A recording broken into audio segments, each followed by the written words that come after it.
بسم اللہ الرحمن الرحیم۔ السلام علیکم۔ ڈاکٹر عبدالقدیر خان ہندوستان کے شہر بھوپال میں ایک اردو بولنے والے گھرانے میں 1 اپریل 1936 کو پیدا ہوئے۔ عبدالقدیر خان 15 برس یورپ میں رہنے کے دوران مغربی برلن کی ٹیکنیکل یونیورسٹی، ہالینڈ کی یونیورسٹی آف ڈیلفٹ اور بیلجیم کی یونیورسٹی آف لیون میں پڑھنے کے بعد 1976 میں واپس پاکستان لوٹ آئے۔ عبدالقدیر خان نے ہالینڈ سے ماسٹر آف سائنس جبکہ بیلجیم سے ڈاکٹریٹ آف انجینئرنگ کی اسناد حاصل کی۔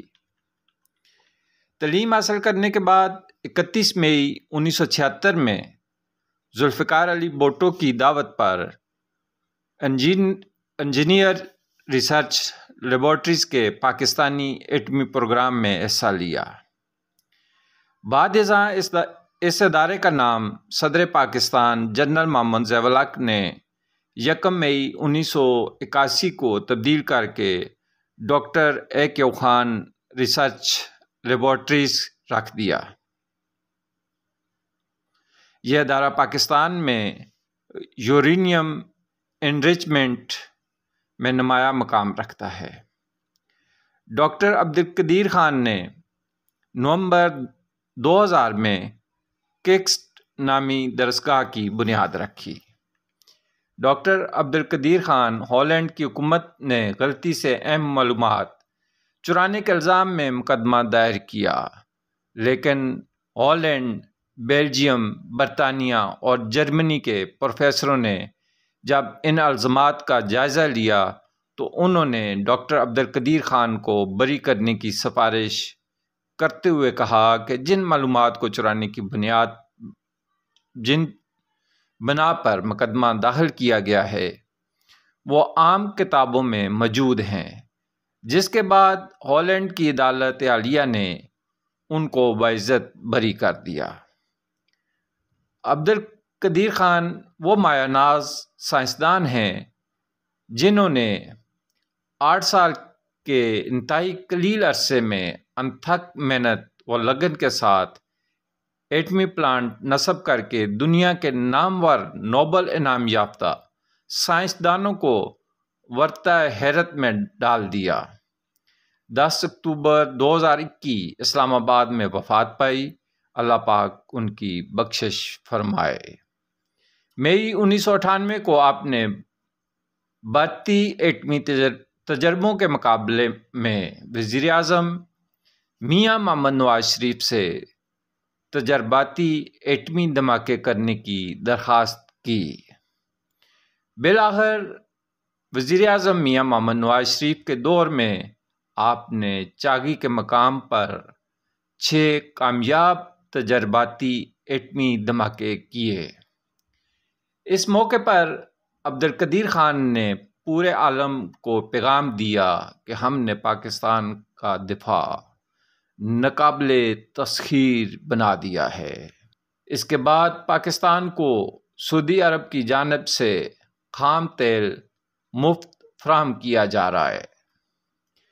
مغربی دنیا نے پروپیگنڈا کے طور پر پاکستانی ایٹم بم کو اسلامی بم کا نام دیا، جسے ڈاکٹر عبدالقدیر خان نے بخوشی قبول کر لیا۔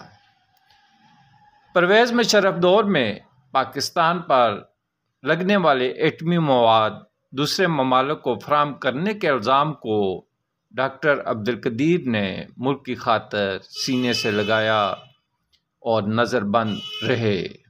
1993 میں کراچی یونیورسٹی نے ڈاکٹر عبدالقدیر خان کو ڈاکٹر آف سائنس کے اعزازی سند سے نوازا۔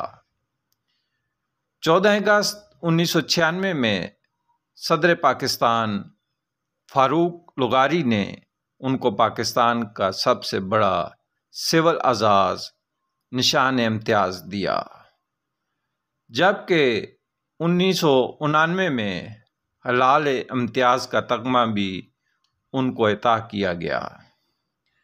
ڈاکٹر عبدالقدیر خان نے سیچیٹ کے نام سے ایک فلائی ادارہ بنایا جو تعلیمی اور دیگر فلائی کاموں میں سرگرم عمل ہے۔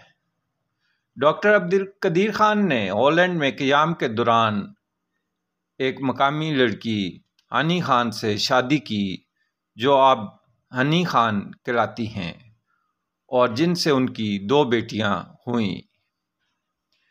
ڈاکٹر عبدالقدیر خان کو صبح 6 بجے کے قریب پھیپھڑوں کے مرض کے سبب کے آر ایل ہاسپٹل لایا گیا تھا، جہاں ان کی طبیعت مزید خراب ہو گئی۔ ڈاکٹرز اور طبی ماہرین نے انہیں بچانے کی بھرپور کوشش کی، تاہم 10 اکتوبر 2021 کی صبح 7:04 پر وہ پاکستانی قوم کو سوگوار چھوڑ کر دار فانی کو الوداع کہہ گئے۔ ڈاکٹر عبدالقدیر کی وصیت کے مطابق ان کی نماز جنازہ فیصل مسجد میں ادا کی گئی۔ چینل کو سبسکرائب، لائک کریں اور شیئر کریں۔ شکریہ۔